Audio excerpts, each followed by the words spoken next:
ஏர் India விமானம் விபத்து, அதனால் இவருடைய தங்கியிருந்த கட்டிடத்தில் ஏற்பட்ட பாதிப்பு குறித்து இவரிடம் பேசலாம்.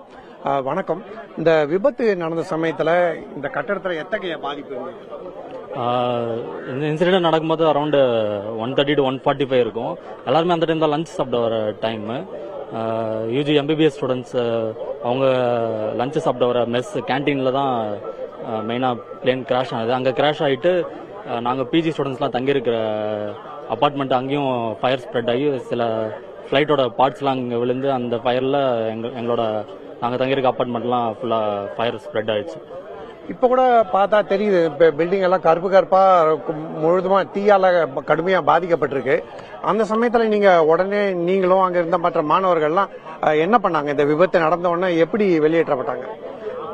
வெளியேற்றப்பட்டு நாங்கள் சவுண்டு கேட்டு இந்த மாதிரி சுற்றி புகை நெருப்பெல்லாம் இருந்ததுனால நாங்களே தான் அலறி அடிச்சுட்டு எல்லாமே ஓடி வந்தோம். நான் தங்கியிருக்கிறது இந்த கடைசி அப்பார்ட்மெண்ட் அத்துலியம் 1ன்னு சொல்றாங்க. இங்க இருக்கவங்கலாம் முன்னாடி உஷாராயிட்டு எல்லாமே வெளியே வந்துட்டோம்.